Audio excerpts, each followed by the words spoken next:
عزیز بھائیوں، ہم اسلام کی سب سے بڑی بنیاد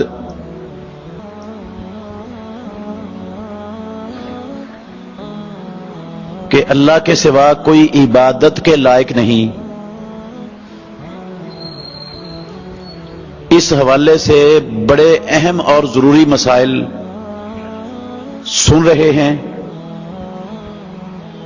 ابھی بڑے ہی اہم اور بڑے ہی ضروری مسائل باقی ہیں جو انشاءاللہ الرحمن بیان ہوں گے۔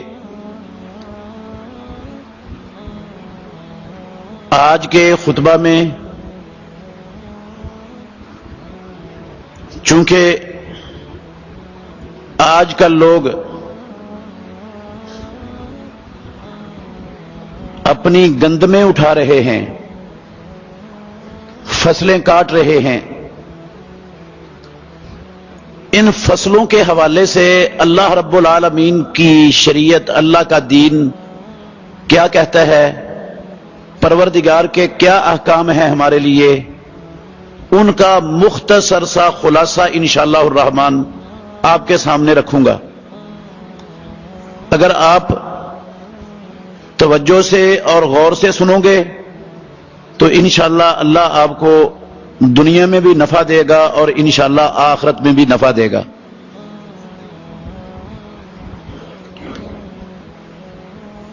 سورہ الانعام کی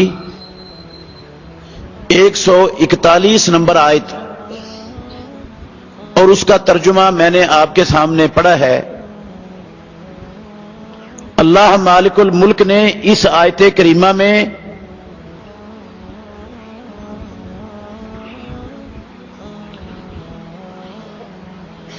ہر قسم کی کھیتی، ہر قسم کے پھل، باغات،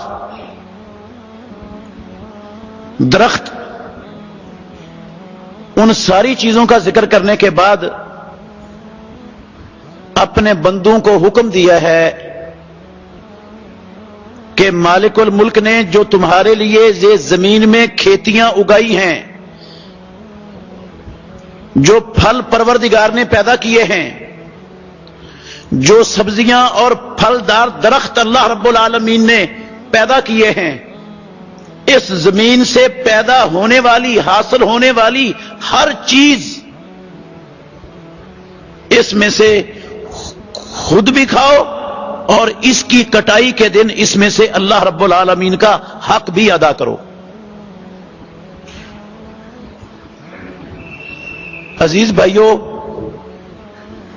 مسلمان کو اس کی زمین سے جو پیداوار حاصل ہوتی ہے وہ ہر پیداوار، چاہے وہ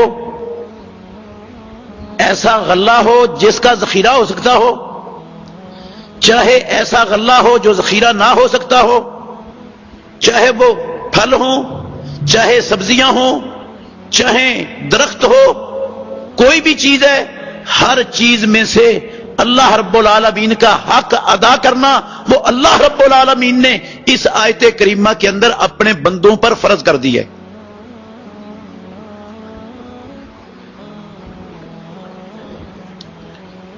قرآن مجید میں دو جگہ پر اس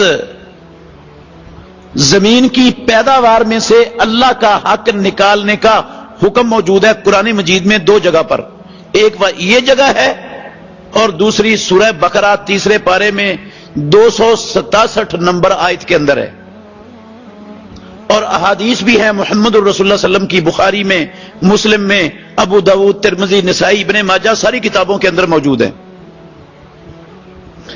یہ قرآن مجید کی دونوں آیات دونوں مقام پر اور محمد الرسول اللہ صلی اللہ علیہ وسلم کی تمام احادیث جو اس حوالے سے امام الانبیاء کی کتابوں کے اندر محفوظ اور موجود ہیں، یہ آیات بھی عام ہیں اور یہ ساری احادیث بھی عام ہیں۔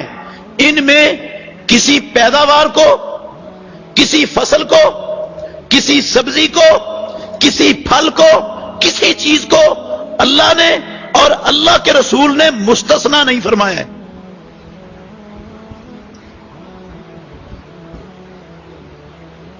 نہ ان آیتوں اور احادیث میں، نہ ان آیات اور ان احادیث کے علاوہ دوسری قرآن مجید کی کسی آیت کے اندر یا دوسری کسی حدیث کے اندر تخصیص استثناء نہیں آیا کہ فلاں اور فلاں اور فلاں پیداوار کے اندر عشر نہیں ہے، اس میں سے اللہ کا حق فرض نہیں ہے، اور فلاں فلاں پیداوار میں اللہ کا حق فرض ہے. ایسی کوئی دلیل کتاب اللہ میں اور سنت رسول اللہ میں ان آیات کے عموم کو اور ان احادیث کے عموم کو خاص کرنے والی موجود نہیں ہے جو حدیث صحیح سند کے ساتھ دنیا میں موجود ہو.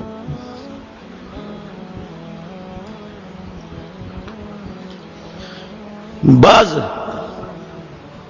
اہل علم آپ کو ملیں گے دنیا میں جو کتاب و سنت کا گہرائی سے باریکی سے مطالعہ نہیں کرتے، سنی سنائی باتیں وہ لوگوں کو بیان کرتے رہتے ہیں. ایسے لوگ ملیں گے جو کہتے ہوں گے، جو یہ فتویٰ بھی دیں گے کہ جناب عشر پیداوار میں سے اللہ کا حق وہ صرف 4 قسم کی پیداواروں میں ہے، باقی کسی میں سے اللہ کا حق نہیں ہے. ایک گندم ہے، ایک جو ہے، ایک منقع ہے، اور ایک چیز کھجور ہے. وہ کہتے ہیں کھجور، منقع، گندم اور جو، یہ 4 قسم کی پیداواروں کے علاوہ سبزیوں میں، پھلوں میں اور ان کے علاوہ جتنی بھی اجناس ہیں ان میں اللہ کا حق فرض نہیں ہے بندے پر، عشر فرض نہیں ہے، صرف 4 چیزوں پر فرض ہے زمین کی پیداوار میں سے. اور دلیل کے طور پر وہ علماء کرام وہ احادیث کوڈ کرتے ہیں، وہ احادیث پیش کرتے ہیں جن احادیث میں 4 چیزوں کا ذکر آیا ہے. 4 چیزوں کے نام موجود ہیں. گندم کا نام موجود ہے، جو کا نام موجود ہے، منقع اور کھجور کا نام موجود ہے. ان احادیث کو کوڈ کرتے ہیں، دلیل کے طور پر پیش کرتے ہیں جن میں 4 چیزوں کا نام آیا ہے. عزیز بھائیوں، یہ دلیل کے طور پر ان روایتوں کو کوڈ کرنا، 2 باتیں ہیں اس میں غور طلب. پہلی بات یہ ہے کہ ان روایات کے اندر کوئی لفظ ایسا نہیں ہے جس کا معنی اور مفہوم یہ ہو کہ صرف ان 4 چیزوں کے اندر عشر ہے، باقیوں کے اندر نہیں ہے. ان روایات کے اندر حصر نہیں ہے، صرف 4 چیزوں کا نام ذکر ہے. 4 چیزوں کا نام ذکر ہونے سے یہ تو لازم نہیں آتا کہ صرف 4 چیزوں کے اندر ہی عشر ہے. اللہ کا حق صرف 4 زمین کی پیداوار میں سے 4 چیزوں میں سے ہی نکالنا ہے. نام 4 چیزوں کا آ گیا، باقیوں کا نہیں آیا. جو آیت میں نے آپ کے سامنے پڑھی ہے اس میں اللہ نے ہر چیز کا ذکر کر دیا ہے، ہر پیداوار کا ذکر کیا ہے، ہر پھل کا ذکر کیا ہے، ہر سبزی کا ذکر کیا ہے، ہر چیز کا ذکر کیا ہے. دوسری بات یہ ہے، محدثین، اہل علم، علماء حدیث وہ کہتے ہیں یہ 4 چیزوں کا ذکر جن احادیث کے اندر آیا ہے وہ ساری کی ساری احادیث یا مرسل ہیں یا منقطع ہیں اور یا انتہائی قسم کی ضعیف روایتیں ہیں جو ساری کٹھی بھی کر لی جائیں تو وہ پائے ثبوت کو نہیں پہنچتی، اللہ کے نبی تک ان کا پہنچنا ثابت ہی نہیں ہوتا. منقطع روایت، مرسل روایت، اہل علم محدثین اس کو حجت، دلیل اور قابل اعتبار نہیں سمجھتے. مرسل اور منقطع روایت اسلام کی بنیاد نہیں بن سکتی، اس پر اعتماد نہیں ہوتا. تو کوئی ایک روایت بھی جن میں 4 کا نام آیا ہے چیزوں کا، نہ تو ان میں سے کسی ایک کے اندر حصر ہے اور نہ ہی وہ روایتیں صحیح سند کے ساتھ اللہ کے نبی تک پہنچتی ہیں وہ ثابت ہی نہیں ہوتی کوئی روایت ان میں سے، وہ روایتیں ہی ضعیف ہیں۔ تو ضعیف روایتیں جو منقطع ہیں، جو مرسل ہیں، جو انتہائی ضعیف ہیں، ان روایتوں کو لے کر قرآن مجید کے عموم کو خاص نہیں کیا جا سکتا۔ قرآن مجید کے عموم کی تخصیص یا تو قرآن مجید کی دوسری آیت سے ہوتی ہے یا پیارے پیغمبر کی صحیح ثابت شدہ سنت اور حدیث سے ہوتی ہے۔ میرے اور آپ کے کہنے سے، کسی مولوی صاحب کے فتوے سے، کسی کی رائے سے، کسی امام یا محدث کے قول سے اللہ کے اور اللہ کے رسول کے فرمان جو عام ہوتے ہیں ان کی تخصیص میرے یا آپ کے یا دنیا میں کسی کے کہنے سے نہیں ہوتی۔ وہ تخصیص یا اللہ کے کرنے سے ہوتی ہے یا محمد الرسول اللہ صلی اللہ علیہ وسلم کے کرنے سے تخصیص ہوتی۔ یہ اصول ہے اسلام کا۔ تو یہ روایتیں ہی ضعیف ہیں۔ ضعیف روایت وہ ثابت ہی نہیں ہوتی، جو ثابت ہی نہیں ہے وہ تخصیص کی صلاحیت اور اہلیت رکھتی نہیں کہ اس کے ساتھ قرآن مجید کے اور پیارے پیغمبر کے صحیح فرامین کے عموم کو ہم خاص کر لیں، اس کی گنجائش ہی نہیں ہے۔ تو اس آیت پر جو میں نے آپ کے سامنے پڑھی ہے شروع میں، اس پر پھر تھوڑا سا غور کر لیں۔ اللہ نے کہا هو الذی انشأ جنات معروشات، اللہ وہ ذات ہے مسلمانوں جس نے تمہارے لیے زمین میں سے ایسے باغات اگائے ہیں جن کو آپ چھپروں پر چڑھاتے ہیں، لکڑیاں گاڑ کر یا کوئی اور چھپر بنا کر ان پر بیلیں چڑھ جاتی ہیں۔ یہ انگور کی بیل ہے، یہ بیل توری ہوتی ہے، اس طرح کی جو بیلیں ہیں ان کو کہتے ہیں معروشات۔ یہ وہ اللہ رب العالمین نے زمین میں وہ چیزیں اگائی ہیں جن کو چھپروں، چھتوں، درختوں کے اوپر تم چڑھاتے ہو، اور وہ باغات بھی پیدا کیے جو چھپروں پر نہیں چڑھائے جاتے بلکہ زمین پر بچھ جاتے ہیں۔ یہ خربوزہ ہے، تربوز ہے، گرما ہے، اس طرح کی ساری بیلیں جو زمین پر بچھ جاتی ہیں۔ رب العالمین نے ساری چیزوں کا ذکر کر رہے ہیں قرآن میں۔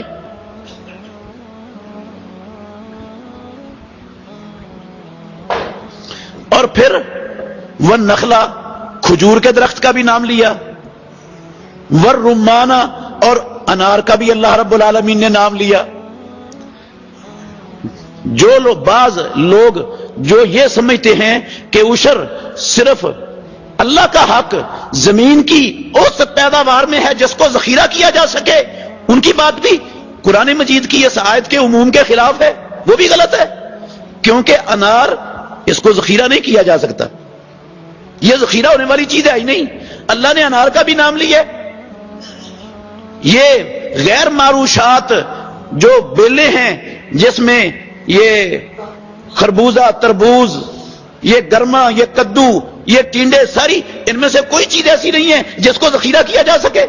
اللہ نے ان چیزوں کا نام لیا، ان سبزیوں کا، ان سبزیوں کا نام لے کر کہا وہ آتو حقہ یوم حصادہ، اور اللہ کے بندو یہ پیدا کرنے والے پروردگار نے جو تمہارے لیے اپنی زمین میں سے یہ پھل، اناج اور یہ سبزیاں یہ اگائی ہیں تمہارے لیے، ان میں سے خود بھی کھاؤ اور اللہ رب العالمین کا حق بھی ان کی کٹائی کے دن وہ ادا کرو، یہ فرض ہے تم پر۔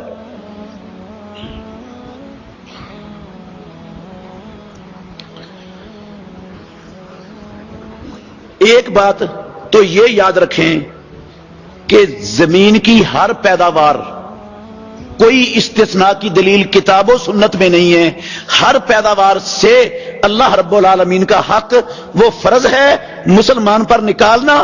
وہ نکالے گا تو اللہ رب العالمین کے ہاں سرخرو ہوگا، وہ گناہوں سے پاک ہوگا، اس کا مال بڑھے گا بھی، مال کے اندر کمی بھی نہیں آئے گی، کیونکہ رب العالمین کا حق ادا کرنے سے، نکالنے سے میرے بھائیوں مال تھوڑا نہیں ہوتا، نہ مال کم ہوتا ہے، نہ بندہ وہ ضرورتوں سے محروم رہتا ہے۔ اللہ کا حق نکالنے سے جو رب نے فرض کیا ہے اپنے بندوں پر، اس سے مال کے اندر اضافہ ہوتا ہے، بڑھتا ہے، کم نہیں ہوتا۔ یہ بات قرآن مجید میں اللہ نے مثال دے کر سمجھائی ہے۔ فرمایا مثل الذین ينفقون اموالهم فی سبیل اللہ کمثل حبۃ انبتت سبع سنابل فی کل سنبلۃ مئۃ حبہ واللہ یضاعف لمن یشاء واللہ واسع علیم. ان لوگوں کی مثال جو اپنے اموال کو، رب کے دیے ہوئے اموال کو رب کے کہنے پر، اس کے نبی کے کہنے پر، رب کی رضا کے لیے نبی کے طریقے پر چلتے ہوئے جو لوگ اللہ کے دیے ہوئے اموال کو اللہ کی راہ میں خرچ کرتے ہیں، ان کی مثال ایسی ہے جیسے ایک دانہ ہے جو شخص زمین میں کاشت کرتا ہے. انبتت سبع سنابل، اللہ کہتے ہیں اس دانے نے 7 بالیاں اگا دی. ایک دانے سے 7 بالیاں اگی اور ہر بالی پر 100 دانہ لگ گیا. ایک دانے سے 700 دانے ہو گئے. یہ مثال ہے ان لوگوں کی جو اللہ کی راہ میں اللہ کی رضا کے لیے رب کا حکم مانتے ہوئے پروردگار کا حق ادا کرتے ہیں، دل کی خوشی سے، بخل سے نہیں، کنجوسی سے نہیں، دل کی خوشی سے ادا کرتے ہیں. اللہ کہتے ہیں ایک کا 700 گنا کر کے دیتا ہوں. بس 700 کے بعد بس کہا نہیں. واللہ یضاعف لمن یشاء، اللہ اس 700 کو بھی ڈبل کر دے گا جس کے لیے چاہے گا. صرف 700 گنا پر اکتفا نہیں کرے گا. واللہ یضاعف لمن یشاء، وہ 1400 کر دے گا، 1400 سے 2800 گنا بھی کر دے گا. اور اتنے گنے کر سکتا ہے وہ رب، اتنے گنے کر سکتا ہے جن گنوں کا کوئی دنیا کا کیلکولیٹر، کوئی کمپیوٹر حساب ہی نہیں کر سکتا. اتنے گنے کر کے رب دیتا ہے، اتنے گنے کر کے دیتا ہے رب. یہ بھی میں نے اپنے پاس سے نہیں کہا، یہ بھی اپنے پاس سے نہیں کہا. صحیح بخاری میں محمد الرسول اللہ صلی اللہ علیہ وسلم کا فرمان ہے.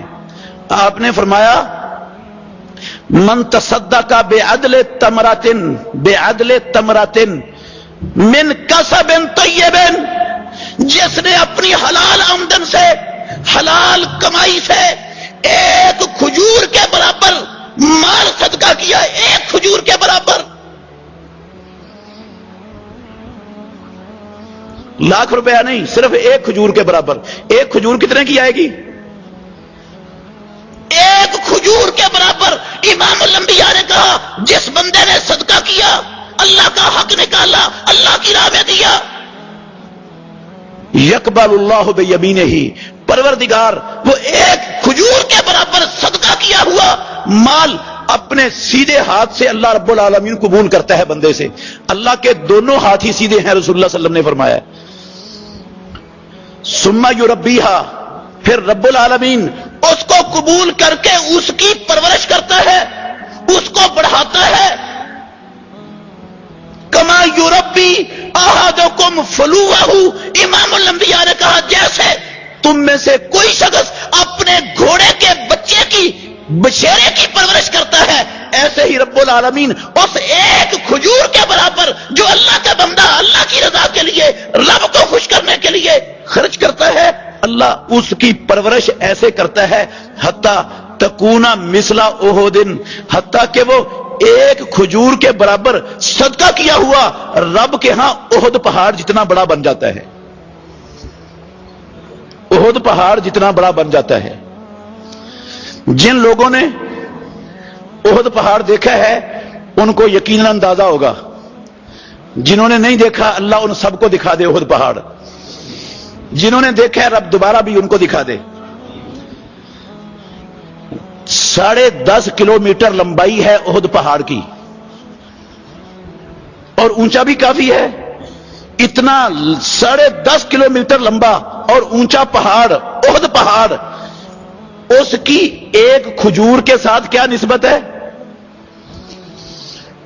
مجھے کوئی ایسا کمپیوٹر، ایسا کیلکولیٹر دکھا سکتے ہو دنیا میں جو بتائے کہ یہ احد پہاڑ اس کھجور کے برابر اتنے گنے زیادہ ہے؟ یہ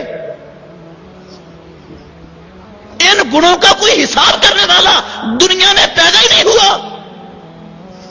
واللہ یضاعف لمن یشاء. 1400 پر اکتفا کر کے نہ بیٹھ جانا، 2800 سمجھ کے نہ بیٹھ جانا. جتنا تمہارے اندر خلوص ہوگا، للہیت ہوگی، ہوگی، رب کی رضا مقصود ہوگی، پروردگار اتنا ہی بڑا، اتنا ہی زیادہ اجر تمہیں عطا کرے گا. وہ 1400 پر بس کرنے والا نہیں ہے. آپ پوچھیں گے وہ کہاں سے دے گا؟ اللہ کہتا ہے واللہ یضاعف لمن یشاء، وہ رب جس کے لیے چاہتا ہے کئی گنا کرے گا، اور وہ وسعت والا، بڑے وسیع خزانوں والا ہے، بڑے وسیع خزانوں والا ہے. اس کے خزانوں میں کوئی کمی آتی نہیں. وہ ہے نا حدیث میں رسول مکرم صلی اللہ علیہ وسلم نے فرمایا اگر تمہارے اولکم و آخرکم جنکم و انسکم، تمہارے پہلے اور پچھلے آدم علیہ الصلوۃ والسلام سے لے کر قیامت تک پیدا ہونے والے انسان، شروع سے لے کر آخر تک پیدا ہونے والے جن بھی، سارے انسان بھی اول آخر ایک چٹیل میدان میں جمع ہو جائیں، وہ اللہ رب العالمین سے مانگنا شروع کر دیں، جو کسی کے دل میں آئے وہ اللہ سے مانگے، اور اللہ جو وہ مانگے سارا کچھ ان کو دے دے. اتنا کچھ سب کو دینے کے باوجود پروردگار کے خزانوں میں اتنی بھی کمی نہیں آتی جتنی کمی سمندر کے اندر آپ ڈبوئیں ایک کیا سوئی، ایک سوئی، یہ بٹن لگانے والی سوئی، اس کو ڈبوئیں سمندر کے اندر اور نکال لیں، سمندر کے پانی میں کتنی کمی آئے گی؟ جتنا پانی کم ہوگا سمندر کا، قسم ہے اللہ کی، سب کو دے کر جتنا کوئی مانگے، سارے انسان اور سارے جن، اللہ کے خزانوں میں اتنی بھی کمی نہیں آتی جتنی سمندر کے اندر آ گئی ہے.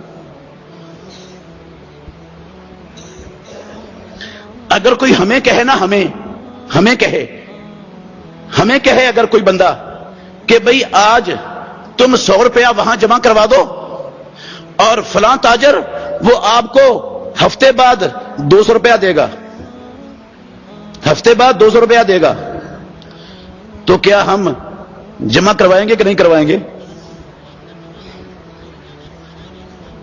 سب جمع کروا دیں گے، کوئی پیچھے نہیں رہے گا. ہم نے دیکھا، آپ نے سنا، وہ وزیر آباد میں ایک شخص آیا تھا، ڈبل شاہ اس کا نام رکھا لوگوں نے، ڈبل شاہ. اس نے کہا بھئی مجھے پیسے دو، میرا دبئی میں اور یہ عرب امارات کے اندر میرا بڑا لمبا چوڑا بزنس ہے، جو مجھے پیسے دے گا میں اس کو مہینے بعد ڈبل کر کے واپس کروں گا. اس نے 1-2 ماہ جتنے لوگوں سے پیسے لیے پورا مہینے کے بعد ڈبل کر کے واپس کر دیے. لوگوں کا تو اس پر اعتماد ہو گیا. اب لوگ دھڑا دھڑ پیسے دینے شروع ہو گئے. جن کے پاس پیسے تھے نہیں انہوں نے اپنی، کسی نے جانور بیچ دیے، بکریاں، گائیاں، بھینس بیچ دی کہ یہ بیچ کر پیسے ڈبل کرواتے ہیں. یہ بھینس نے تو پتہ نہیں کب ڈبل ہونا ہے. اللہ کے گھر میں کھڑا ہوں، جائیں پوچھ لیں جا کر لوگوں سے. کئیوں لوگوں کے پاس جانور، بھینسیں نہیں تھی، ان کے پاس صرف گھر ہی تھا اور پیسے دینے کے لیے کچھ نہیں تھا ان کے پاس. انہوں نے اپنے گھر ہی بیچ دیے اور گھر بیچ کر کیا کیا؟ ڈبل شاہ کو پیسے دے دیے، خود کرائے پر چلے گئے. ایک بندے کے طور پر جو کہتے ہیں مہینے بعد ڈبل دوں گا، ڈبل دوں گا، 2 گنا کر کے دوں گا، اس پر اتنا اعتماد لوگوں نے چند مہینوں کے اندر کروڑوں نہیں اربوں روپے اس بندے کی ہتھیلی پہ رکھ دیے. اربوں روپے اس بندے پر اتنا اعتماد. اور رب کہتا ہے میں ڈبل نہیں 700 گنا کر کے دیتا ہوں. 700 گنا بھی نہیں، 1400 گنا کر کے دیتا ہوں. 1400 بھی نہیں، اتنے گنے کر کے دیتا ہوں جن کا کوئی حساب نہیں کر سکتا. اور رب کو دیتے ہوئے ہر بندہ ہچکچاتا ہے. گھاٹا پڑ جائے گا، کمی آ جائے گی، نقصان ہو جائے گا، خسارہ پڑ جائے گا کاروبار میں، ضروریات زندگی کی دھری رہ جائیں گی، ضروریات میری پوری نہیں ہوں گی. ادھر سارا کچھ ہو جاتا ہے، رب پر اتنا بھی اعتماد نہیں یار. وما قدر اللہ حق قدرہ ہی، قسم اللہ کی ان لوگوں نے رب العالمین کی قدر جاری ہی نہیں، اللہ کی قدر ہی نہیں کی. رب ہستی کون سی ہے؟ رب سے زیادہ قدر جو ڈبل شاہ کی جان لی ہم نے.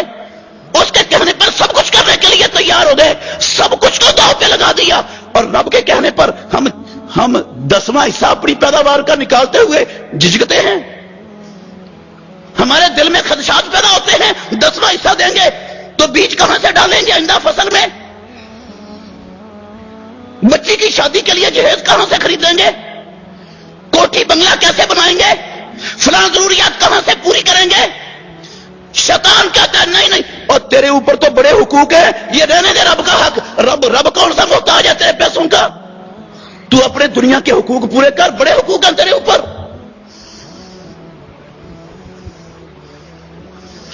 اللہ اکبر۔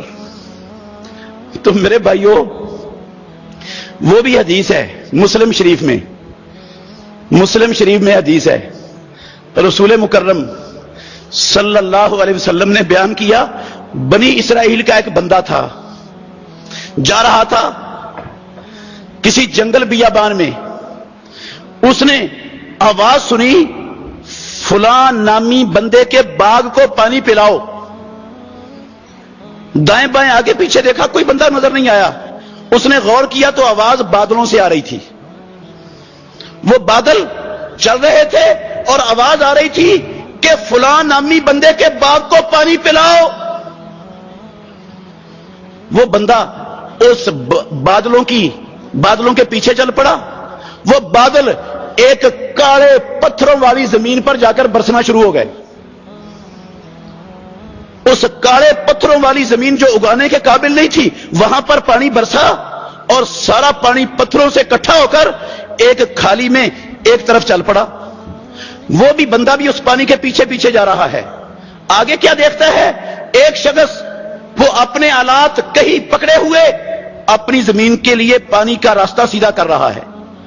اس کو جا کر پوچھتا ہے، بھائی آپ کا نام کیا ہے؟ اس نے کہا میرا نام فلان ہے۔ یہ وہی نام تھا جو اس نے تھوڑی دیر پہلے بادلوں سے سنا تھا کہ فلاں بندے کے باغ کو پانی پلاؤ۔ اس نے پوچھا زمین والے نے، بھائی آپ میرا نام کیوں پوچھ رہے ہو؟ آپ کو کیا ضرورت ہے میرے نام کی؟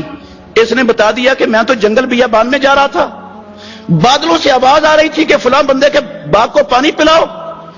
یہ بادل ایک کالے پتھروں والی زمین پر جا کر برسے ہیں، وہاں سے پانی اکٹھا ہو کے تیری زمین کو آ رہا ہے، اور میں نے تجھ سے نام پوچھا تو تیرا وہی نام ہے جو بادلوں سے میں نے سنا تھا۔ تم کرتے کیا ہو؟ اس نے کہا جب تیرے اوپر میرا راز کھول ہی گیا ہے، تجھے پتا چل ہی گیا ہے، میرا نام تو نے بادلوں سے سن لیا ہے، تو میں صرف اتنا کو کام کرتا ہوں، کوئی اور میری کوئی زیادہ نیکی نہیں ہے۔ یہ میری جو زمین ہے، اس کی پیداوار، باغ کی پیداوار جب حاصل ہوتی ہے، اس کو کاٹ کر میں اس کی 3 ڈھیریاں بنا لیتا ہوں، برابر برابر 3 ڈھیریاں بناتا ہوں۔ اس میں سے ایک ڈھیری میں اللہ کے لیے وقف کر دیتا ہوں، رب کی راہ کے لیے، اللہ کے دین کے لیے، اللہ کے فقراء، مساکین، مستحق بندوں کے لیے، اور ایک ڈھیری اپنے اور اپنے بیوی بچوں اور اپنی دنیاوی ضروریات کے لیے رکھ لیتا ہوں، اور ایک ڈھیری میں دوبارہ اسی زمین کی دوبارہ پیداوار کے لیے، اسی پر خرچ کرنے کے لیے ایک ڈھیری رکھ لیتا ہوں۔ اس کے علاوہ میرا کوئی عمل نہیں ہے، بس یہ عمل کرتا ہوں۔ میرے بھائیوں، اس عمل کرنے سے آپ اللہ کے گھر میں بیٹھے ہیں، انصاف سے بتائیے کیا وہ بھوکا مر گیا؟ اس کی ضروریات ادھوری رہ گئی؟ وہ فقیر مسکین بن گیا؟ کیا اس کی زمین پانی سے محروم ہو گئی؟ کیا اس کی پیداوار وہ اللہ کی برکت سے محروم ہو گئی؟ کیا اس کی دنیا کی ضرورتیں ادھوری رہ گئیں؟ وہ دے رہا ہے تیسرا حصہ، اور اللہ نے مجھ سے اور آپ سے زمین کی پیداوار کا تیسرا حصہ نہیں مانگا، چوتھا بھی نہیں مانگا، 5واں بھی نہیں مانگا، ہاں، کہا 10واں حصہ۔ کتنا دے دو؟ 10واں حصہ۔ 20واں حصہ دے دو، 20واں حصہ، 20واں حصہ، 5% صرف، 5%۔ 10واں حصہ 10%، 20واں حصہ 5%۔ وہ 5% کب دینا ہے اور 10% کب دینا ہے؟ زمین کی پیداوار میں سے، اناج میں سے، پھلوں میں سے، سبزیوں میں سے کیسے دینا ہے؟ کیا طریقہ ہے؟ انشاءاللہ الرحمن وہ آگے بیان ہوگا، بیان کروں گا انشاءاللہ اگلے خطبہ جمعہ میں۔ باقی 2-3 بڑے اہم مسائل وہ انشاءاللہ آپ کے سامنے رکھوں گا۔ تو میرے بھائیوں، ابھی یہ یاد رکھیں، 2 چیزیں میں نے آپ کے سامنے رکھی ہیں۔ پہلی چیز یہ رکھی ہے کہ زمین کی پیداوار جو مسلمان حاصل کرتا ہے، جو بندے کی آمدن کا ذریعہ ہے، زمین کی ہر وہ پیداوار جو بندے کی آمدن کا ذریعہ ہے، اس پیداوار میں سے اللہ کا حق نکالنا اس مسلمان پر فرض، واجب، لازمی اور ضروری ہے۔ اگر ادا نہیں کرے گا تو یہ مجرم ہے اور حرام کھائے گا، حرام کھلائے گا اپنے بچوں کو۔ اور دوسری بات میں نے یہ بتائی ہے کہ رب العالمین کا حق نکالنے سے مال میں نقص نہیں آتا، مال تھوڑا نہیں ہوتا۔ اللہ نے قرآن میں لکھ دیا کہ میں کئی گنا کر کے دیتا ہوں، یہ بھی کہا وما انفقتم من شيء فهو يخلفه وهو خير الرازقين۔ او اللہ کے بندو، اللہ کے قرآن کو، اللہ کی کلام کو سچا، مقدس، پاک کلام سمجھنے والوں، وما انفقتم من شيء، تم جو کچھ بھی اللہ کے لیے، رب کی رضا کے لیے خرچ کرو گے، اس خرچ کرنے سے تمہاری تجوری میں مال تھوڑا نہیں ہوگا۔ جو کمی آئے گی اللہ اس کمی کو اپنے فضل سے پورا کر دے گا، اللہ اس کی جگہ پر اور دے دے گا۔ فہو یخلفہ، وہ رب خلیفہ بنائے گا اس کی جگہ پر جو نکالا ہے آپ نے۔ اور رسول اللہ صلی اللہ علیہ وسلم کا فرمان بھی ہے، صحیح مسلم کی حدیث ہے، ما نقصت صدقۃ من مال، اللہ کی راہ میں خرچ کرنے سے مال میں کمی نہیں آیا کرتی، مال تھوڑا نہیں ہوا کرتا۔ تو ہمیں اپنی زمین کی پیداوار میں سے جو اللہ کا حق ہے وہ بغیر کنجوسی کی سوچ کے، بغیر بخیلی کی سوچ کے، کھلے دل سے اللہ پر اعتماد کرتے ہوئے اور یہ یقین رکھتے ہوئے کہ اس سے میرا مال کم ہونے کی بجائے بڑھنا ہے، اس سے میں نے پاک ہو جانا ہے، اس سے میرے مال نے پاک ہو جانا ہے، میں نے بھی گناہوں سے پاک ہو جانا ہے، مال نے بھی گناہوں سے پاک ہو جانا ہے، یہ کم بھی نہیں ہونا، بڑھ بھی جانا ہے۔ یہ نظریہ رکھتے ہوئے کھلے دل سے، جس طرح ہمیں یقین ہوتا ہے نا، زمیندار جب بیج ڈالتا ہے زمین میں کسی بھی فصل کا تو اس کی کوشش ہوتی ہے کہ وہ تھوڑا سا زیادہ ہی ڈال دے، تھوڑا سا زیادہ ہی ڈال دے، وہ کنجوسی سے نہیں ڈالتا بلکہ کھلے دل سے ڈالتا ہے۔ اگر گندم کے 1 ایکڑ میں 40 کلو گندم پڑتی ہے نا، اس کی کوشش ہوگی میں 1 کلو زیادہ ہی ڈال دوں، کوشش یہ ہوگی کہ 1 کلو زیادہ ہی ہو جائے، کلو کم نہ ہو۔ کیوں؟ وہ یہ سوچے گا، سوچتا ہے انسان کہ کوئی کیڑیاں اٹھا کے لے جائیں گی، کوئی پرندے اٹھا کے لے جائیں گے، ممکن ہے کوئی دانا اگے نا تو کوئی جگہ خالی نہ رہ جائے، تھوڑا سا بیج زیادہ ہوگا تو ہر جگہ پر فصل اگ جائے گی۔ کیوں یہ زیادہ خرچ کر؟ اس وقت اپنے تجوری سے نکال کر پیسے، وہ دانے ضائع کر رہا ہوتا ہے، دانے ضائع مٹی میں ملا رہا ہوتا ہے، پھینک رہا ہوتا ہے، جو دانے اس کو دوبارہ ملنے نہیں ہیں، بظاہر ضائع ہو رہے ہیں، لیکن اس کو یقین ہے یہ جو میں ضائع کر رہا ہوں نا، یہ بہت بڑے بن کے کئی گنے بڑھ کے نکلیں گے۔ اس لیے وہ کنجوسی نہیں کرتا، بیج ڈالتے وقت کھلے دل سے خرچ کرتا ہے۔ تو بھائیو، اللہ رب العالمین نے جب وعدہ کیا ہے کہ میں اتنے گنے کر کے دوں گا، تو پھر اللہ کا حق نکالتے ہوئے ہمیں کنجوسی اور بخیلی سے کام لینا چاہیے۔ پھر کنجوسی اور بخیلی والی سوچ وہ ہمارے دلوں پر مستحکم اور مضبوط ہو کے جمی ہوئی ہو۔